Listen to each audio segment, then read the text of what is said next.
Allez, on y va. Exercice 1, page 58. Exercice 1, page 58. Prenez vos stylos verts. Une silhouette, synonyme de silhouette. Non, ce n'est pas un portrait. Je me laisse un petit peu, voilà. Ce n'est pas un portrait, ce n'est pas une chevelure, c'est une ombre. Oui, une ombre. Et entourer une ombre. Une démarche, c'est une allure. Avoir une démarche décontractée, c'est une allure décontractée. Une corpulence. Alors attention, le synonyme, c'est un embonpoint. Vérifiez dans le lexique, mais vous verrez, j'ai raison. Une mine. Une mine triste ou un air triste.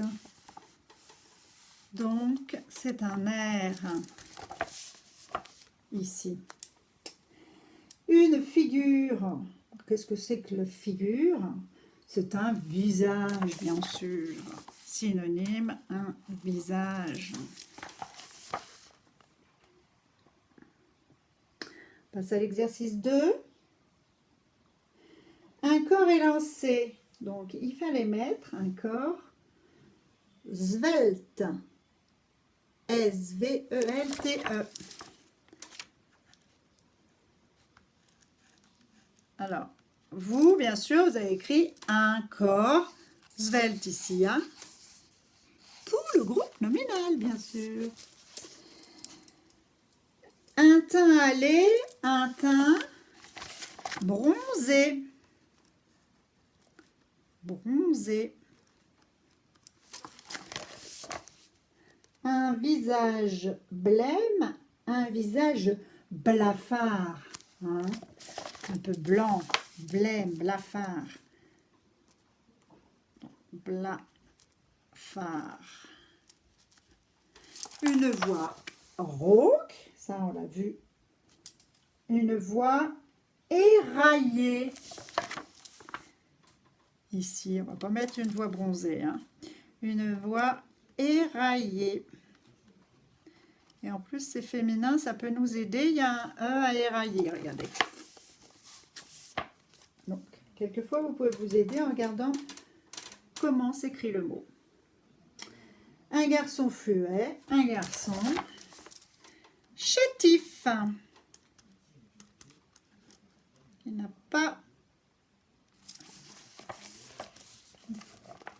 pas beaucoup de chair sur la peau. Hein. Il est tout mince, tout maigre, tout maigrichon. Bien. Exercice 3. Alors, on y va. Le tableau d'Édouard Manet appelé Le Fifre représente un jeune garçon vêtu. Donc, habillé, bien sûr. Synonyme habillé. Synonyme de vêtu, habillé. Je vous l'écris quand même. Habillé. D'une culotte rouge, donc ça sera d'un pantalon rouge. Un pantalon. Une culotte, un pantalon. Synonyme. D'une veste foncée. Une veste, vous voyez où on en est là, c'est bon? D'une veste foncée, d'une veste sombre.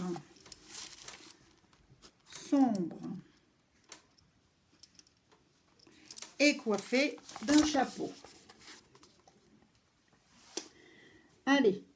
Les sorcières sont généralement décrites. Bon. Les sorcières sont généralement décrites, donc sont généralement dépeintes. Dépeintes. des peintes.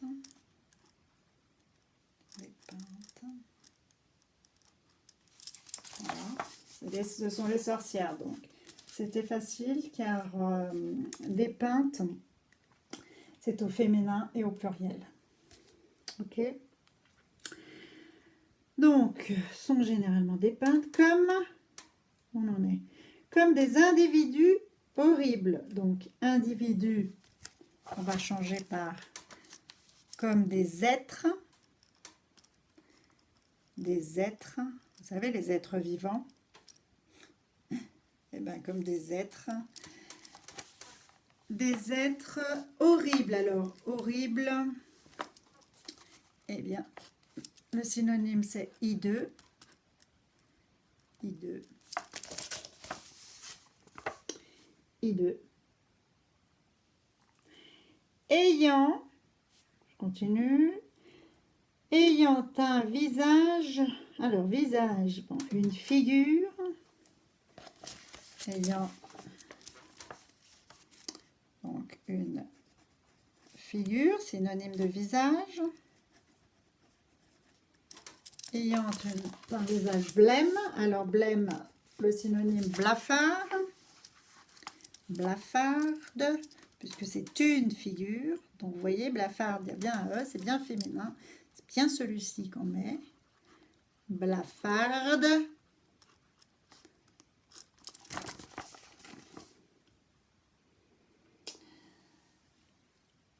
Recouvert, alors recouverte, puisque maintenant ce n'est plus un visage mais c'est une figure, tout est au féminin, donc recouverte.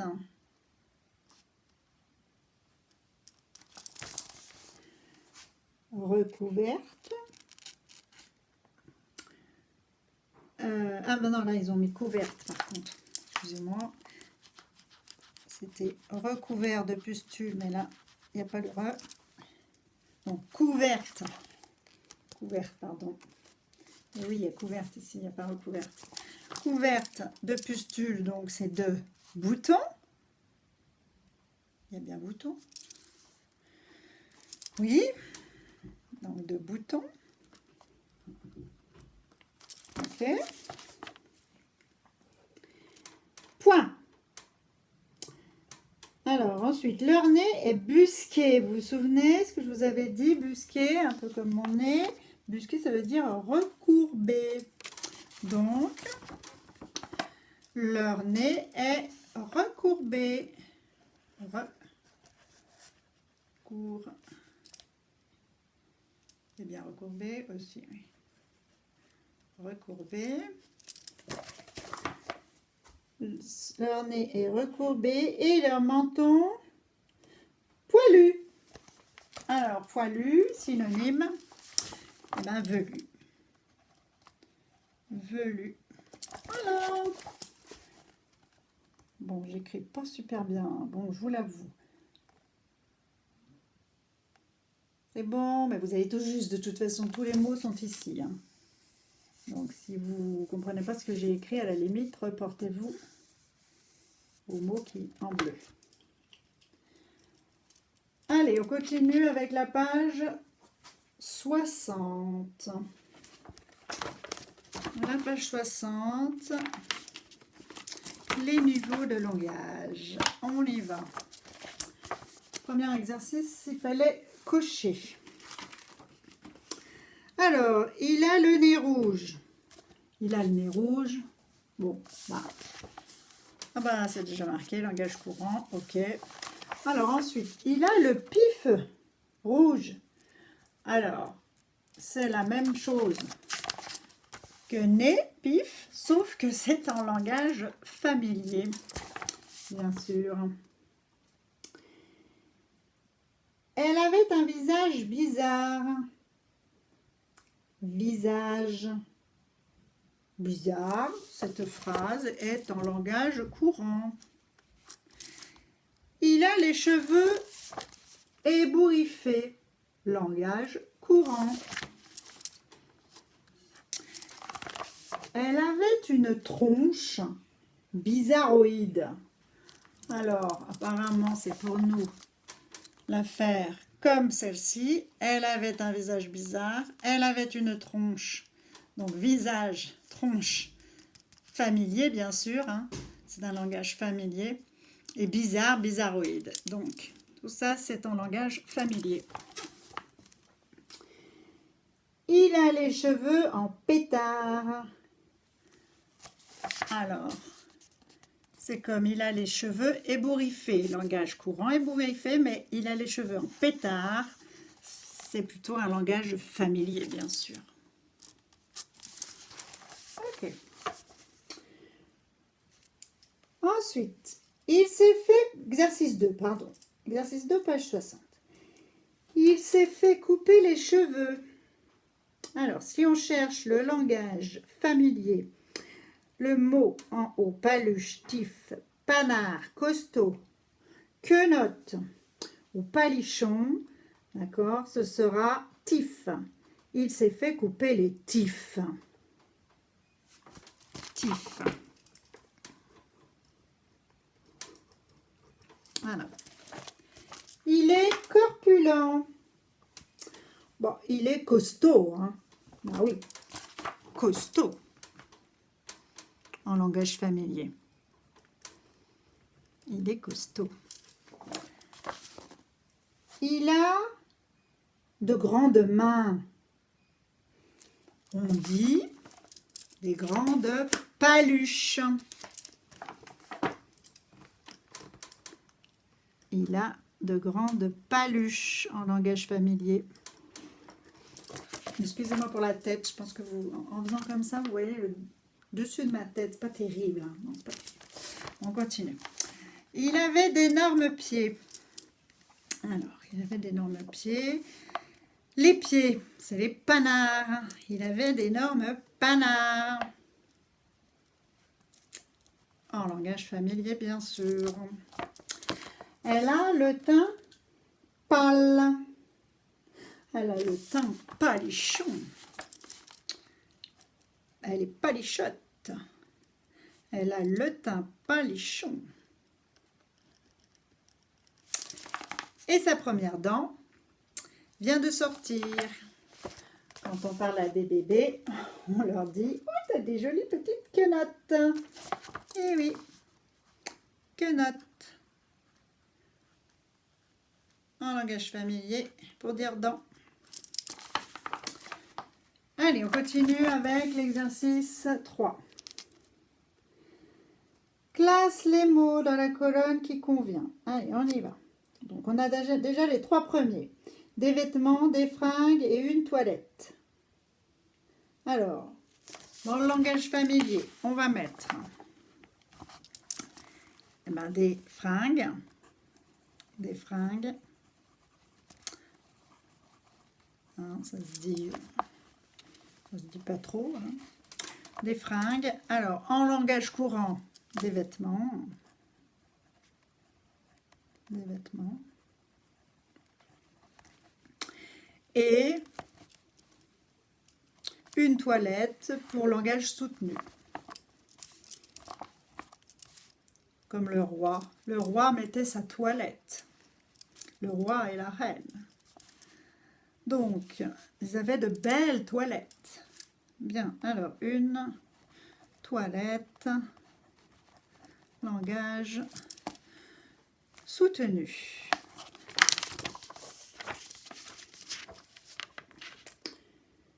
Allez, on continue. Alors, la deuxième groupe de mots, c'est se vêtir, se fringuer et s'habiller. Donc, langage familier. Ben, se fringuer, hein, ça se dit pas trop. Se fringuer. Langage courant. S'habiller. Et langage soutenu, se vêtir. Se vêtir.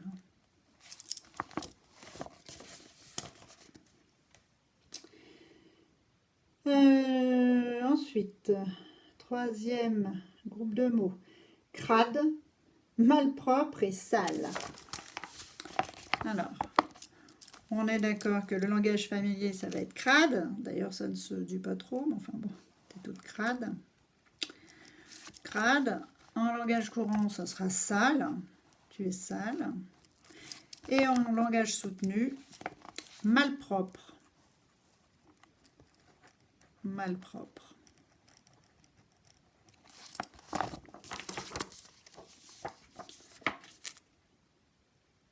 Ensuite, nous avons laide, moche, enfin laid, pardon, moche et disgracieux.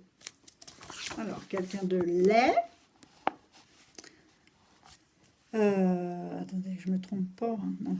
Donc, laid, moche et disgracieux. Donc, langage familier, ben moche. Quelqu'un de moche. Langage courant, laid. Quelqu'un de laid. Féminin, laide. C'est pour ça qu'il y a un D. Et langage soutenu, disgracieux. Disgracieux. Ensuite, tenez. Hop. On en est où là? Les souliers, les chaussures, les godasses. Donc, les souliers, les chaussures, les godasses. En langage familier, les godasses. Langage courant, bah, les chaussures. Et langage familier, et langage soutenu, pardon. Et je commence à fatiguer. Les souliers. Bon, aussi, hein, vous devez être fatigué, non? Allez, tenez.